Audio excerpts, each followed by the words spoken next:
María de Jesús a Felipe IV. 2 meses después fallecía en este convento de Ágreda, su pueblo natal y del que nunca salió, aunque se le haya atribuido la evangelización de los indios en Nuevo México. Monja con fama de santa, confidente y asesora del rey, de Sor María se llegó a decir que dirigía la política desde la celda de este convento.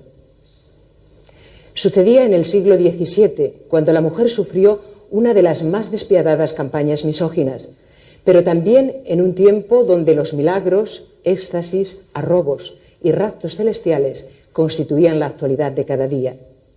Era la religión mágica del barroco.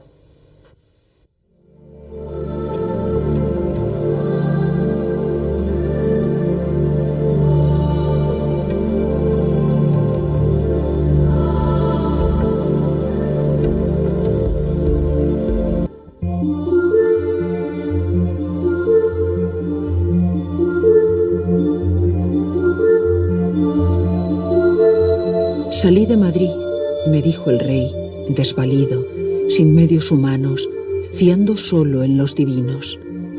Fío muy poco en mí, porque es mucho lo que he ofendido a Dios y le ofendo.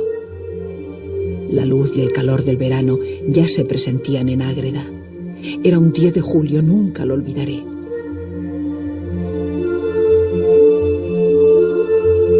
Ese venturoso día pasó por este lugar y entró en este convento el rey nuestro señor, y dejóme mandado que le escribiese.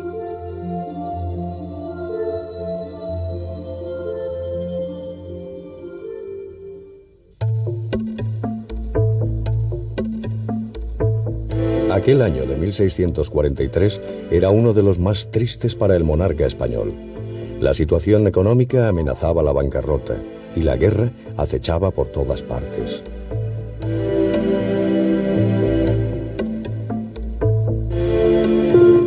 Para muchos, el responsable del caos en que vivía España tenía un nombre: Gaspar de Guzmán, el conde duque de Olivares, su valido desde hacía más de 20 años.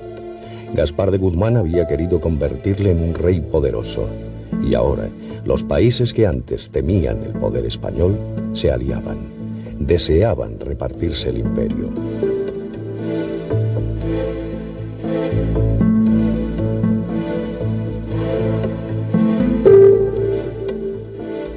Las tropas españolas debían combatir en los Países Bajos, Nápoles, Sicilia, Francia, Portugal y también en Cataluña.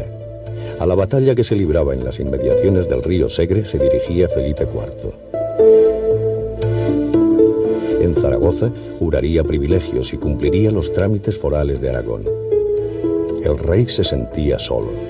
Aún le dolía la ausencia de Olivares. Se había visto obligado a alejarlo de la corte. Ahora, él, Felipe IV, caminaba hacia la línea de combate. Por primera vez en su vida se pondría al frente de las tropas, pero antes decide hacer un alto en el camino. 40 años contaba Sor María cuando el rey acudió a visitarla. Su fama de santidad se extendía por todo el país. Éxtasis y visiones maravillosas habían llenado su juventud.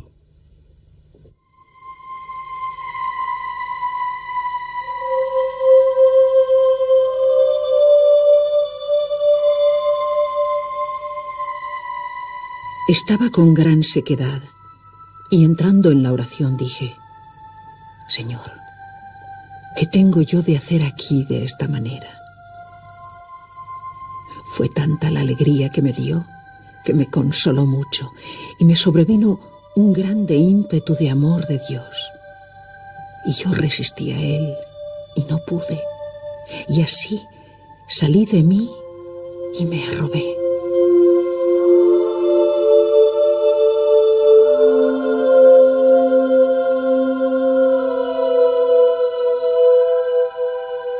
Fue este el primer recogimiento que tuve y se me hizo cosa nueva y espantosa.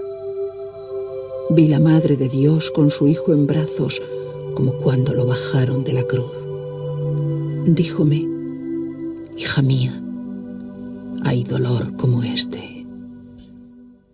Nos encontramos en el coro de la Concepción de Ágreda, donde Sor María de Jesús, tantas veces estando en oración, o en sus rezos o en sus coloquios con Dios, se elevaba sobre la tierra. Y las monjitas de entonces, émulas y satisfechas de lo que pasaba dentro, pues quisieron darlo publicidad hacia afuera. Y claro, como esas cosas extraordinarias resuena tanto en los seglares, todos venían a verla, que eran muchos cada día. Ella pues lo ignoraba, pero cuando un día llegó, que por medio de un enfermo que estaba demente, se enteró de que lo que hacían con ella. ¿Y qué hizo? Pues se desconsolaba, lloraba y pedía al Señor que le quitase todas esas cosas extraordinarias, pues solo quería servir a Dios, no por las criaturas.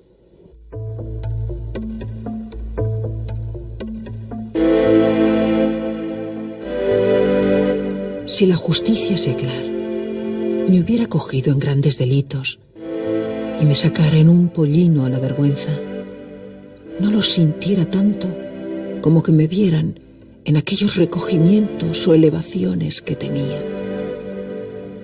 Rogué insistentemente al Altísimo para que cesaran las exterioridades. El Señor me dijo que no me afligiera, que Él me daría un estado de luz y me guiaría por camino oculto y seguro. Yo debía corresponder haciéndome digna de su favor, y así todo lo exterior y sujeto a peligro me faltaría desde hoy. Mi tesoro estaría escondido. Guárdale, me dijo el Señor, y no lo manifiestes nada más que a los prelados y maestros que te han de guiar.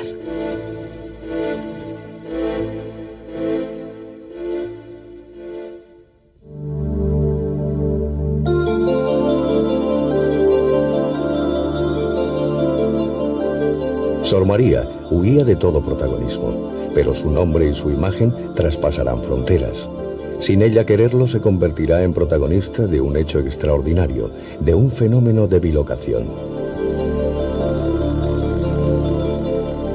Su biógrafo, el padre Samaniego, lo cuenta así. Un día después de comulgar, entró en éxtasis como solía, y Dios le mostró el mundo y sus criaturas, y vio que los más predispuestos a la fe eran los habitantes de Nuevo México. Sor María habló con ellos y les enseñó la doctrina de Cristo. Lo curioso y sorprendente es que, según testimonio de los franciscanos de Nuevo México, un día un numeroso grupo de indios se acercó a la misión. Todos querían recibir el bautismo. Al preguntarles los frailes por qué, ellos afirmaron que una mujer vestida de azul les había enviado allí. En aquel tiempo, la Iglesia desplegaba toda su actividad evangelizadora. Jesuitas y franciscanos se afanaban en la labor misionera. Indudablemente, para los franciscanos la presencia de Sor María significaba un refrendo del cielo, un aval ante Roma, recelosa siempre de aquellas conversiones masivas. Lógicamente, fueron los padres franciscanos los más interesados en difundir aquella evangelización por bilocación.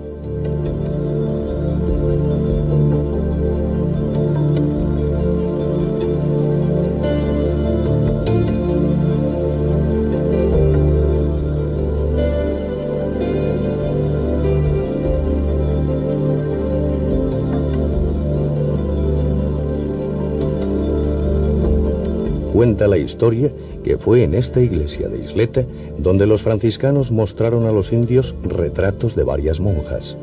Todos identificaron a Sor María como la mujer joven y hermosa, vestida de azul, que les había hablado de Dios. Hay una leyenda aquí en Nuevo México, una leyenda muy hermosa, muy digna. Dicen que una mujer vestida de azul, una monja, una mujer muy santa, predicó y enseñó la doctrina de Jesucristo en Texas, todo el sur de Texas y también el sur de Nuevo México. Y quedó siempre un canto. A las indias les gustaba mucho esta mujer vestida de azul y las indias pedían siempre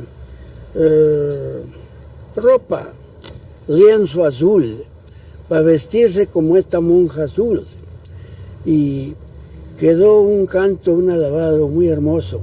Tiene muchas estrofas, pero vamos a cantar solo 2.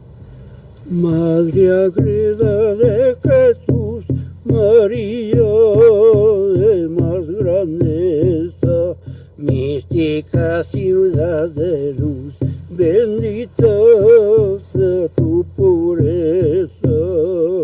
Madre Agreda de Jesús, en ciudad eres princesa, Agreda llena de luz, bendita sea tu pureza.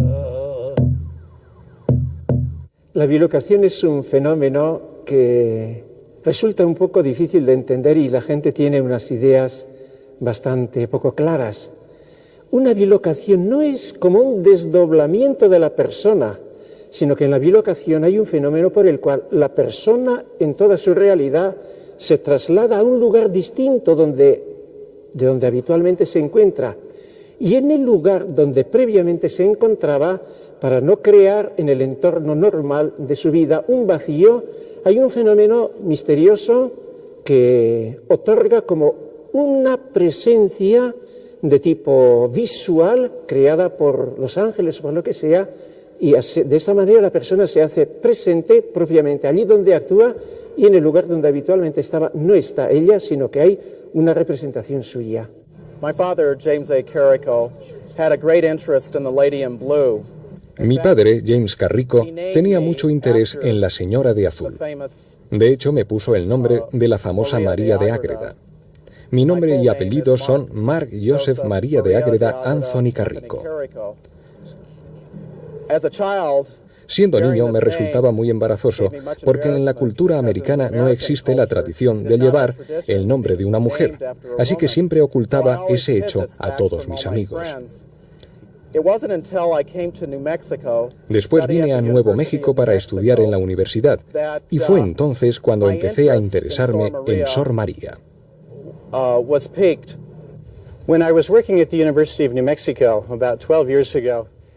Cuando, para unos 12 años, estuve trabajando en la Universidad de Nuevo México, descubrí por vez primera la leyenda de la Dama Azul y la conexión con la monja española del siglo XVII, Sor María de Ágreda. Se trata de una figura que mencionan todos los escritores e historiadores que se ocupan de la temprana historia de Nuevo México, puesto que era muy conocida por aquel entonces y que aún continúa estando muy viva entre la población hispánica y la población india del suroeste de los Estados Unidos. Posteriormente fui a España y descubrí que había 2 importantes obras suyas que nunca habían sido estudiadas. Logré copiar esas obras y las he incorporado a un estudio que va a ser publicado ahora. Cuando vuelvo a los Estados Unidos, veo que el interés por su figura sigue en aumento. I first became interested in María de Ágreda when I had just moved to New Mexico. Me interesé por vez primera en María de Ágreda cuando acababa de trasladarme a Nuevo México. Me interesaba mucho la historia local y daba la impresión de que ella jugaba un papel importante en esa historia, aunque nunca salió de su convento de España. Cuando empecé a hacer investigaciones, descubrí que, en mi opinión, se trataba de una de las mujeres más interesantes de la historia. Para mi ópera, me concentré en su evolución espiritual. En la ópera, ella aparece al iniciarse como una joven monja que tiene estados de trance y logra ese prodigio del desdoblamiento. Apariciones simultáneas en 2 lugares distintos. Luego, cuando se hace mayor, eso queda atrás y está inmersa en un estado mucho más maduro.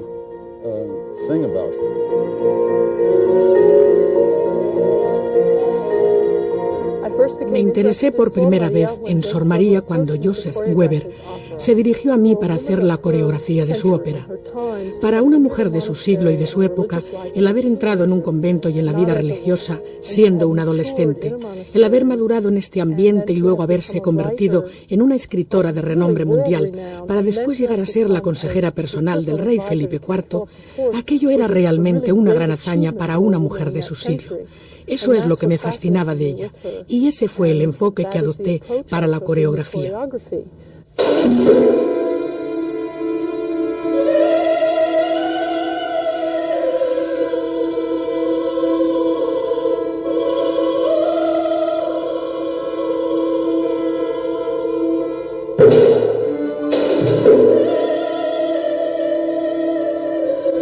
El recuerdo de Sor María de Jesús sigue vivo en Nuevo México.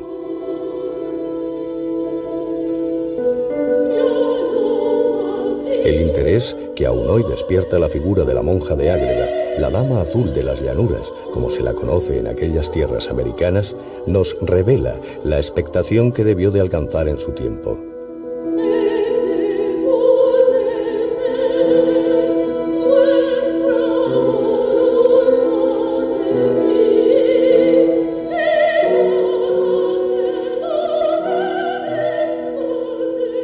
Era lógico que ante tal acontecimiento la Inquisición decidiese interrogar a Sor María. Ella jamás afirmó haber estado físicamente en América, aunque tampoco negó la veracidad del suceso. Su testimonio convenció a los inquisidores. Tal vez fueron más benévolos con ella que con otras monjas, o quizás Sor María dio pruebas de su buen sentido. Fuera como fuese, se archivaron las investigaciones, pero no se olvidó la aureola de santidad de la monja, algo totalmente imposible en una sociedad que vivía la ilusión del milagro.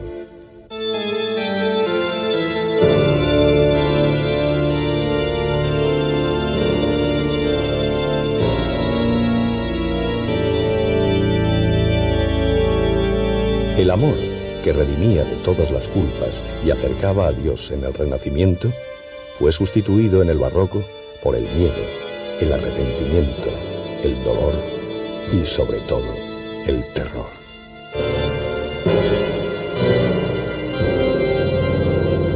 El miedo es una de las claves fundamentales de la cultura del Barroco. En realidad es un instrumento anonadante puesto al servicio de la autoridad, sea una autoridad política o religiosa.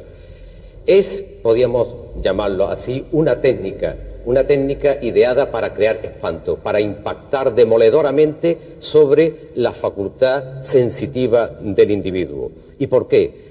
Porque el Barroco no podía dirigir su mensaje fundamental, que es el de sumisión al poder, al intelecto. En el intelecto el individuo tiene defensas. Donde no las tiene es en su parte más vulnerable, es decir, en la sensibilidad. Por eso el Barroco lo que intenta es provocar una sensación enervante que deje bloqueadas las potencias racionales. No convence, pero consigue lo que quería, es decir, mover conductas. Esta iglesia de San Luis de los Franceses en Sevilla es quizás una de las galerías más perfectas de lo que fue ese andamiaje, esa técnica, esa panoplia de impacto sensorial, grandilocuencia, ornamentación, desmesura, extravagancia, cortinajes que encubren. En fin, era lo que se pretendía, enervar al individuo para mover conductas. Pintores y escultores del Barroco plasmaron en su obra la espiritualidad de la época, escenas de la pasión, miedo, éxtasis, arrobos.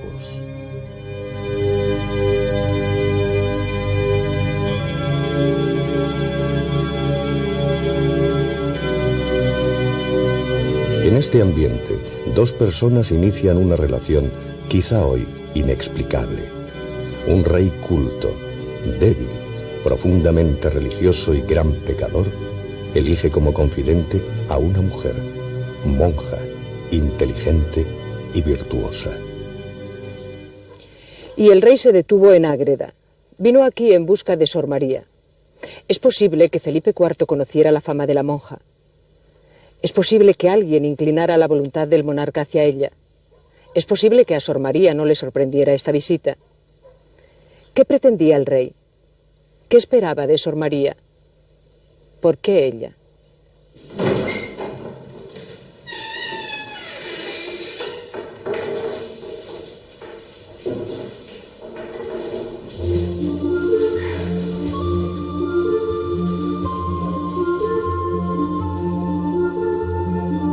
Yo, desde la primera vez que besé la mano de Su Majestad y le conocí, infundió Dios en mí unas ansias más que naturales de la perfección y salvación del rey y bien de la corona. Bueno, creo que el rey se ha quedado solo consigo mismo después de haber tenido en su primera etapa de reinado un gran orientador, un gran político, que es el conde duque Olivares. después de la crisis peninsular de 1640, se ha producido la caída del conde duque y el rey en ese momento busca algún consejero que esté por encima de lo humano y que le resuelva los grandes problemas de conciencia y de política que se simultanean en él. Ese es el sentido de su visita a Ágreda cuando se encamina a la gran campaña real en Cataluña. Se detiene en Ágreda porque ha llegado hasta él noticia de esta mujer, de la que se habla en muchas partes de España, de la que conoce una parte de lo que ha sido su vida como religiosa y el prestigio que tiene en este sentido. Y la conversación entre los dos se traducirá luego en que la monja se va a convertir no solo en la consejera espiritual, la directora espiritual del rey, sino incluso en la orientadora de sus presupuestos políticos.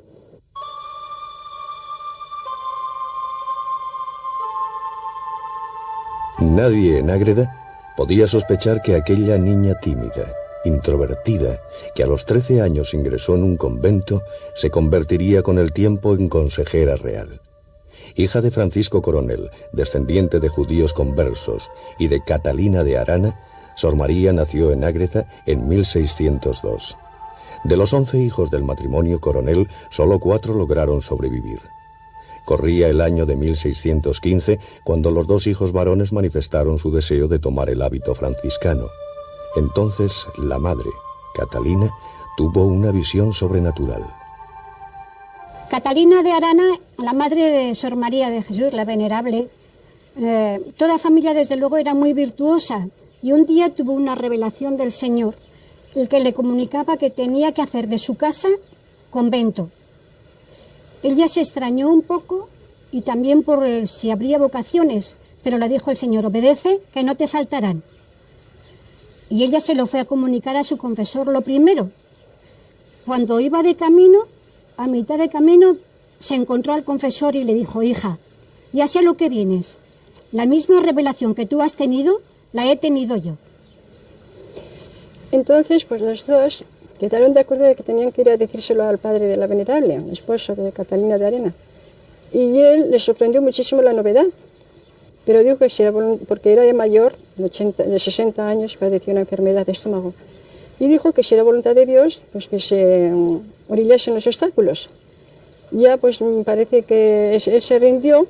Hubo también, cuando el pueblo lo supo, pues le extrañó mucho la novedad, hubo inconvenientes, hubo incomprensiones, pero ya se superó todo, llegó a efecto la fundación y él se marchó franciscano y los 2 hijos también franciscanos, o sea que toda la familia fueron para el Señor.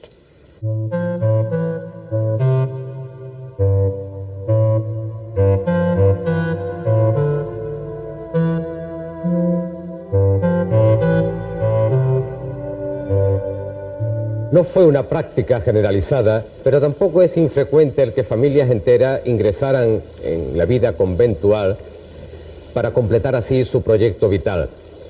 Hay que tener en cuenta que en la sociedad sacralizada de los siglos XVI y XVII la vida conventual es algo mucho más inmediato y cercano de lo que puede parecer hoy día. En el caso concreto de la mujer, las razones para ingresar en el claustro son varias.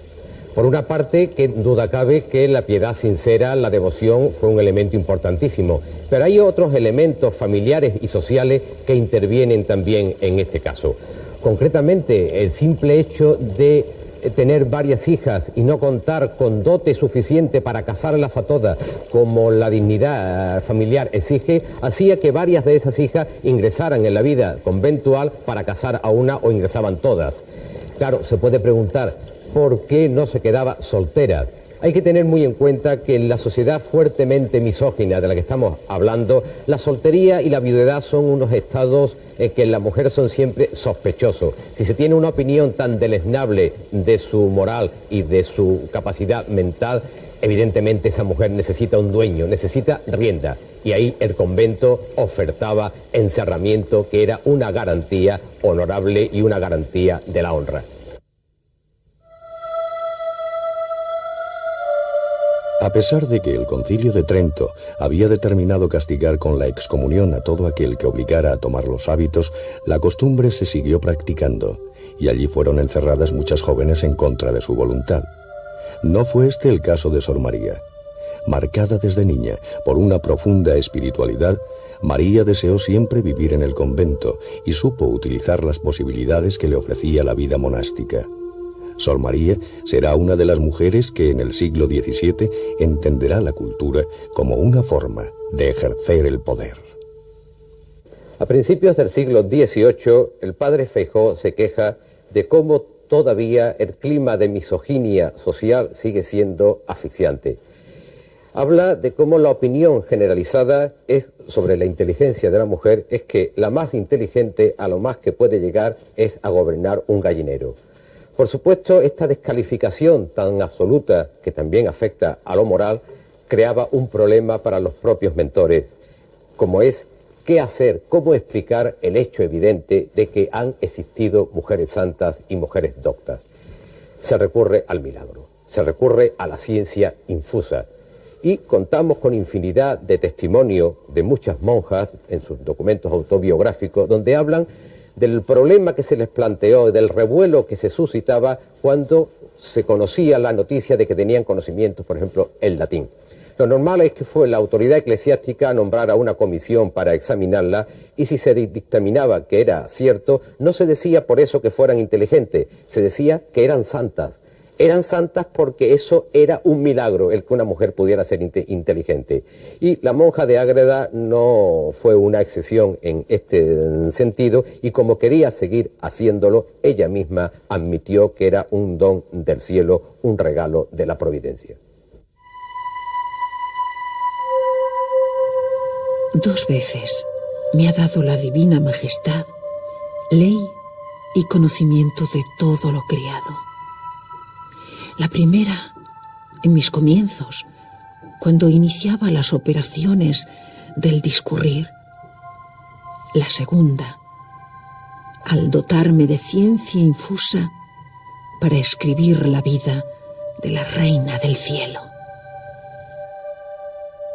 El caso de Sor María de Ágreda es un caso, en cierto modo, distinto, porque sabemos que estos conocimientos sí estaban cimentados en una sólida formación libresca. De hecho, cuando fundó el convento en el año 1630, ella se preocupó de organizar una buena biblioteca de temas religiosos. Todavía hoy en día se conservan abundantes libros, entre ellos está el Abecedario de Osuna, la subida del monte de Sion de Bernardino de Laredo. Hay también muchas vidas de santos, la vida de Santa Teresa y toda su obra, comentarios de los evangelios, obras de predicadores. Es decir, esta bibliografía nos podría explicar el por qué observamos ese cambio en la forma de redactar las cartas. Sor María, desde el comienzo de la correspondencia con Felipe IV hasta el final, evidentemente escribe muchísimo mejor las últimas cartas, las cartas de la segunda época, que las de la primera.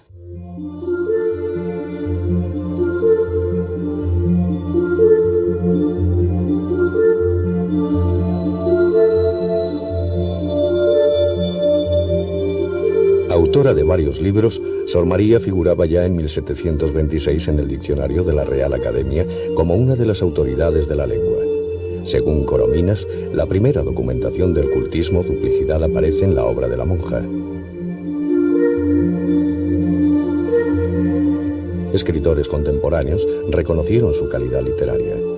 Doña Emilia Pardo Bazán la considerará mujer dotada de infusos saberes sobrenaturales e iluminada por luz extraordinaria.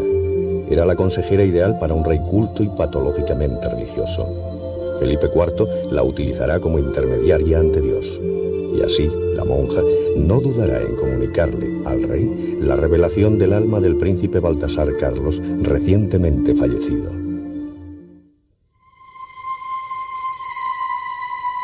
Estando en la oración, se me apareció aquella feliz alma un día tras otro, y me dijo: Sor María, manifestarás a mi padre el peligro en que vive, porque está rodeado de tantos engaños que no le dejan obrar conforme a la divina luz que recibe. Adviértele que aparte de sí a todos y busque la luz verdadera. Bueno, lo que ella quiere es que el rey no tenga validos. Ese es uno de los principios políticos que ella quiere inculcar al monarca. Y el rey tiene entonces un consejero que es don Luis de Haro. En cuanto a esa visión, pues probablemente no es insincera. La monja de Ágreda tiene esta tendencia a las visiones maravillosas, son sueños o lo que sea, pero no cabe duda de que, desde mi punto de vista, está muy influida por la nobleza aragonesa, y ella está de acuerdo con la opinión de la nobleza aragonesa, la necesidad de que el rey excluya a estos consejeros posibles. Y utiliza el arma que podía ser más eficaz con el rey, que es la alusión a la persona de su hijo, del príncipe Baltasar Carlos, que había sido idolatrado por el rey.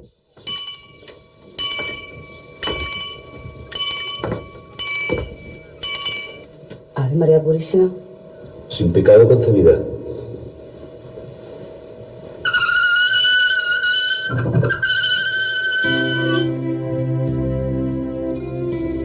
Pese a vivir en la clausura del convento, Sor María estaba muy bien informada de la actualidad de la corte. El más importante de sus confidentes, con el que se escribe habitualmente, era el capellán de las Descalzas Reales, Francisco de Borja, miembro de la nobleza aragonesa. La monja sabía que su relación con el monarca despertaba envidias y opiniones encontradas en la corte, que muchos grupos de interés querrían a través de ella manipular la política de Felipe IV. Había comprobado, con gran dolor, que algunos trataron de involucrarla en conspiraciones con el fin de atenuar el castigo real. Eso hizo el duque de Híjar, acusado de participar en un movimiento nacionalista. Pero Sor María supo mantenerse al margen y probar siempre su fidelidad al rey. Solo una vez la monja traicionó la confianza del monarca. Felipe IV no quería que nadie conociera el contenido de sus cartas a Sor María. Para ello, utilizó un sistema. Escribía dejando un amplio margen. De esta forma, la monja enviaba la respuesta en el mismo papel. Y así él, el rey, se quedaba siempre con la carta. Ordenó a Sor María guardar secreto sobre la correspondencia. Ella le aseguró que así sería. Pero, por muchos y muy convenientes fines, mandó a la sierva de Dios, su confesor, que dase siempre copia de su mano, así de la carta del rey como de su respuesta. Sor María lo hizo. ¿Cómo una monja iba a desobedecer a su confesor?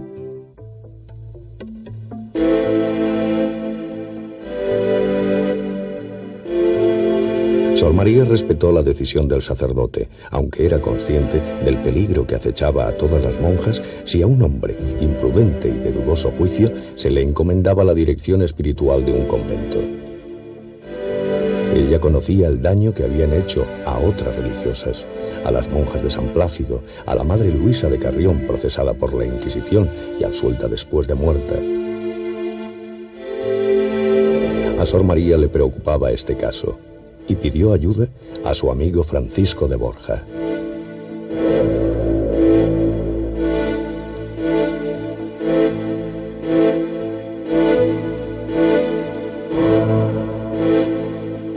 Cuando me acuerdo de los trabajos que ha padecido la Madre Luisa por un confesor que tuvo, me hace temblar y temer. Si viniese aquí algún confesor que publicase mis cosas e intentase otras que no convienen, ¿cuánto daño me podría ocasionar? Si habla vuestra reverendísima con el general, coméntele esto. En la vida de las religiosas, su vida espiritual estaba fuertemente condicionada por sus confesores, pero al mismo tiempo, este tipo de mujeres eran objeto de sospecha para la Inquisición. Sor María de Ágreda conoce bien el caso de la Madre Luisa de Carrión y en un momento en el que ella misma tiene que cambiar de confesor, ve perfectamente las similitudes que existen entre ambas y tiene miedo, teme que la Inquisición, que había perseguido a la Madre Luisa de Carrión, también la persiga a ella.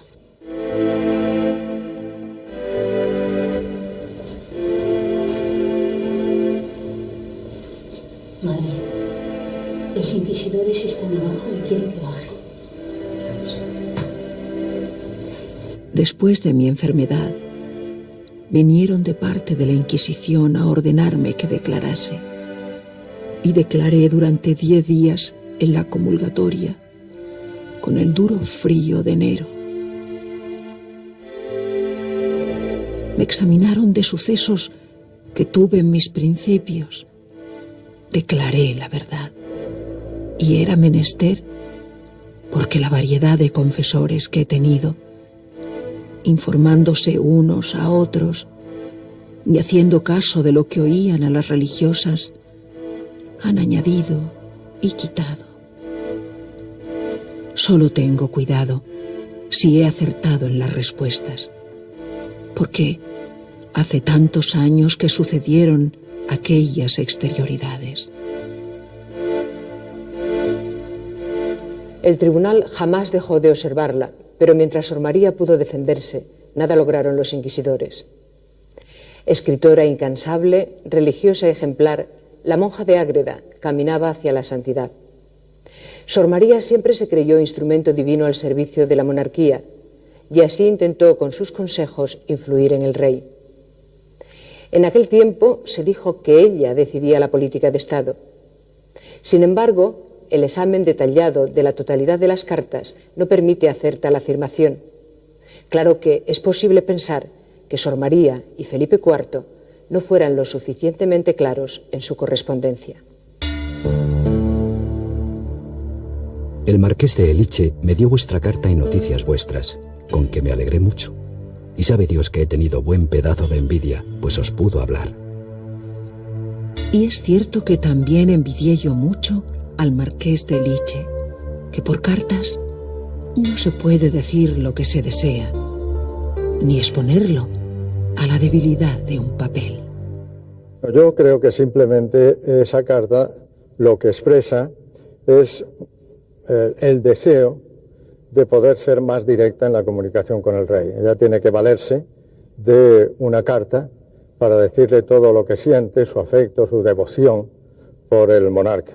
Ahora, esa carta está escrita en 1658, precisamente 2 años después del momento en que Velázquez plasma la corte de Felipe IV en un cuadro realmente extraordinario, que es como un túnel del tiempo. Desde ese crepúsculo del reinado podemos plantearnos hasta qué punto llegó la influencia política de Sor María en esos últimos años. Yo creo que la influencia de Sor María es evidente y es muy positiva. La monja le sugiere a Felipe IV que haga lo posible por evitar el enfrentamiento interior y, ante todo, que respete lo que pudiéramos llamar la constitución interna, el equilibrio entre los reinos autónomos de la monarquía.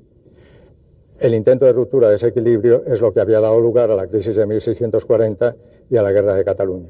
A partir de esta última fase del reinado de Felipe IV, efectivamente, ese es el éxito positivo de la política final del reinado.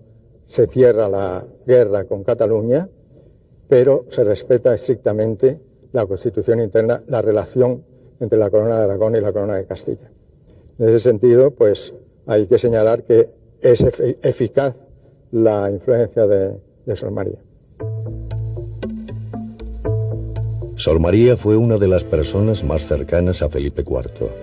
22 años de complicidad en el infortunio. Juntos ven cómo el gran imperio español se desmorona. Aunque el agua llegue a la garganta y parezca que España se anegue, sigue repitiendo el rey, no hemos de perder el ánimo. Pero el proceso, y él lo sabe, es irreversible. A la desventajosa paz de Westfalia se unía la de los Pirineos, que pondría fin de momento a las disputas territoriales entre Francia y España. En las negociaciones previas a este acuerdo, Sor María jugó un importante papel. Ella fue la elegida por el duque de Gramont para tantear cuál podría ser la reacción del monarca español ante las iniciativas de paz de los franceses. La monja se lo comunicó al rey. Felipe IV autorizó y animó a Sor María a mantener correspondencia con los franceses. Él también estaba interesado en la paz.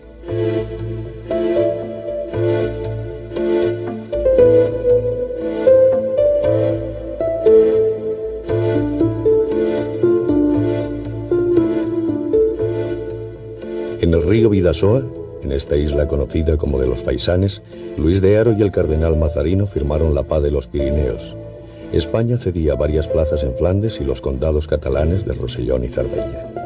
El rey y la monja se alegran de haber logrado la paz, aunque los dos lamentan la ausencia de la infanta María Teresa. Felipe IV tuvo que entregar a su hija como esposa de Luis XIV. Poco tiempo después, María Teresa sería coronada reina de Francia.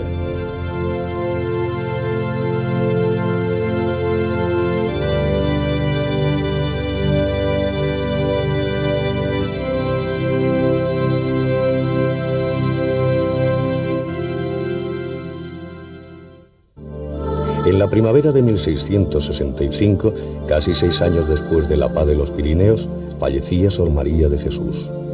5 meses más tarde, el rey Felipe IV traspasó también la puerta de la vida eterna.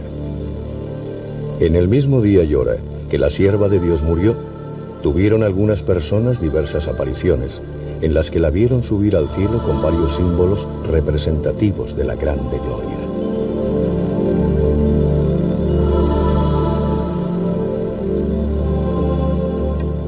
A los 3 años de la muerte ya se había iniciado el proceso de beatificación.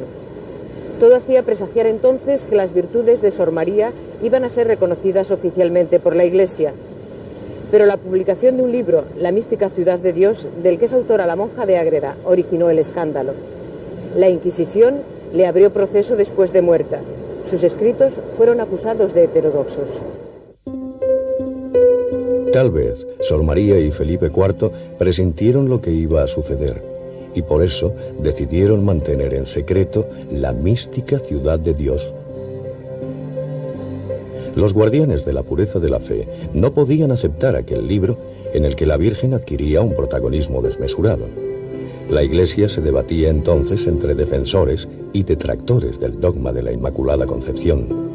En este contexto, la obra de Sor María no dejaba de ser una provocación, y como tal fue condenada al índice de libros prohibidos. Las incesantes reclamaciones de la corte española ante la curia romana dieron su fruto. Benedicto XIV levantó el veto del Santo Oficio. La mística ciudad de Dios volvió a estar permitida, y aunque el pontífice se manifestó en contra de la doctrina de la monja de Ágreda, el proceso de beatificación podría seguir su curso. Pero la llegada al solio pontificio de Clemente XIV derrumbó las esperanzas de todos los que creían en la santidad de Sor María. Clemente XIV decretó silencio perpetuo de la causa. Hoy se sabe que el verdadero obstáculo para la beatificación de Sor María no fue otro que la mística ciudad de Dios. La mística ciudad de Dios es un libro que es la vida de la Virgen Santísima. La idea de mística ciudad de Dios viene de la siguiente imagen. La Virgen es como aquel espacio maravilloso, una ciudad encantada donde Dios se deleita. Es un libro de un género literario muy especial.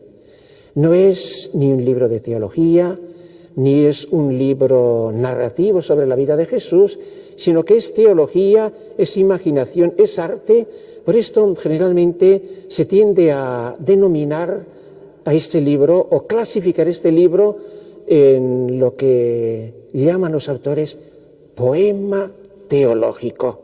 Es un verdadero poema, una síntesis de teología, de narración, también de material apócrifo, pero es una obra bajo la inspiración de la Virgen Santísima, lo que se quiera, pero es un poema teológico. En el momento en que abro su libro y leo 1 o 2 líneas, sé que la persona que habla es alguien que realmente ha alcanzado a Dios. Ella no te habla desde su mente, eso es algo que sabes. Y eso es lo que básicamente yo entiendo cuando leo a María de Ágreda, que ella sabía lo que estaba diciendo. No se trata solo de conocimiento, no se trata solo de satisfacer nuestra curiosidad, sino que básicamente es para ponerte en contacto con María, con Nuestra Señora. Eso es lo que yo veo realmente. La mística ciudad de Dios es una obra importante para la gente que tiene interés no solo en la historia de la espiritualidad católica, sino también para aquellas otras interesadas en la lucha de las mujeres por la igualdad de derechos. En la Biblia se nos describe a la Virgen en muy pocos pasajes. Sabemos muy poco acerca de la Madre de Jesús. Sin embargo, ahora, en la mística ciudad de Dios, tenemos la interpretación dada por una mujer sobre cómo fue la vida de la Virgen. Y descubrimos que llevó una vida de misión, que de hecho fue la corredentora del mundo junto con su hijo. Hizo milagros junto a él, predicó con él, y después de la muerte de su hijo fue ella quien encarna en realidad el espíritu que guiará la nueva iglesia. Así que es posible pensar en la Virgen, no solo como un ser pasivo y sufriente, con las tradicionales 7 espadas que atraviesan su corazón, sino también como una personalidad poderosa, equiparable a la de su hijo.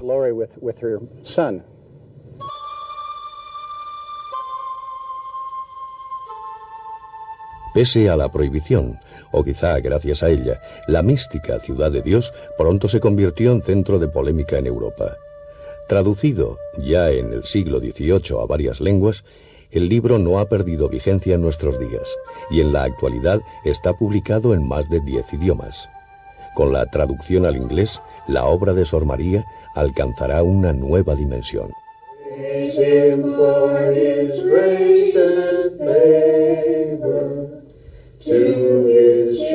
Hace 40 años, el padre Flanagan, sacerdote de origen irlandés de la diócesis de Boston, leyó la edición inglesa de la mística ciudad de Dios. Influido por el libro, creó la Asociación de Nuestra Señora de la Santísima Trinidad. El padre Flanagan contó desde el principio con gran número de seguidores, y hoy este nuevo movimiento apostólico difunde su labor misionera por buena parte de América, Europa y Asia. Uno de los centros de formación se encuentra aquí, en Belén, a 100 kilómetros de Albuquerque. The works of Mary of Agreda are really digested in Las our obras de María de Ágreda society in what en we realidad call son as the meditadas spiritual entre exercises nosotros of our en lo que society. llamamos los Father ejercicios Flanagan espirituales has de put nuestra them sociedad. down. So if you really go El to padre the spiritual Flanagan las exercises tiene of our apuntadas, society, así que si you would asistes a los find, ejercicios espirituales de nuestra these, sociedad, the encontrarás whole toda la mystical mística city, or the whole ciudad city de of Dios, God, really reseñada de put manera down tal in- que nos es posible in entender la ways obra. that we can understand, you see, so that's what's important.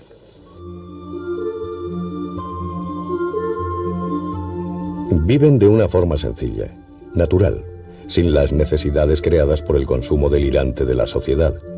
En la tranquilidad de este recinto se preparan para enseñar la doctrina de Cristo. Siguen los consejos de Sor María, a quien ellos consideran la primera catequista en Nuevo México.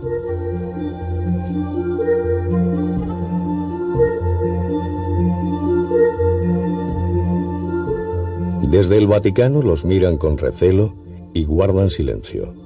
Muchas cosas han cambiado en la Iglesia en los últimos años.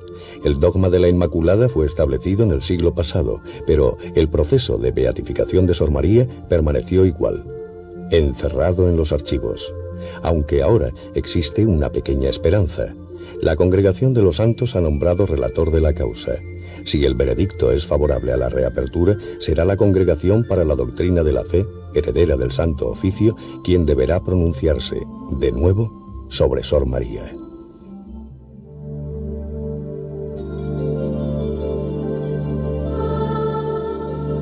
Mientras tanto, en el convento de Ágreda las monjas rezan. Para ellas el cuerpo incorrupto de Sor María constituye una prueba más de su santidad. Confían en que un día la imagen de la Venerable, como la llaman, sea colocada en el altar de la iglesia.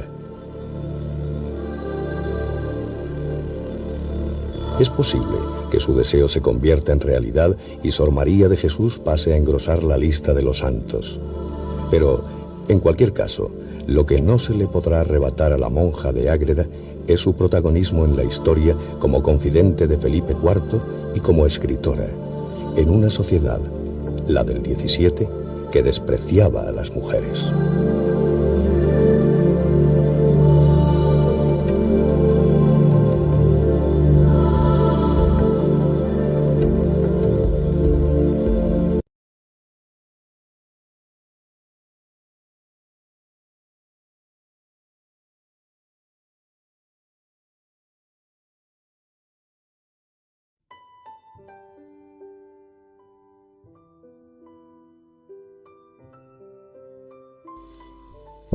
María Coronel y Arana nace el 2 de abril de 1602 en la villa soriana de Ágreda. Sus padres fueron Francisco y Catalina, y sus hermanos Francisco, José y Jerónima. De niña se describe como apocada, de poco aliño y enfermiza. Se distinguía por su amor a la soledad y a la contemplación. Aún no había llegado a los 8 años de edad cuando me favoreciste estando menor de guía, que fue un habla interior de suavísimos y dulces efectos. Y sentía me decía al corazón y en lo íntimo de mi alma: esposa mía, vuélvete y conviértete toda a mí. Deja lo terreno y momentáneo, endereza tus pisadas, sigue mis caminos y haz todas tus obras con perfección, pues yo soy el que soy. Levántate, paloma mía, que te espero, acelera tus pasos que te aguardo. Y así, el 25 de diciembre de 1610 hace voto de castidad. A los 12 años decide ingresar en las Carmelitas Descalzas de Tarazona.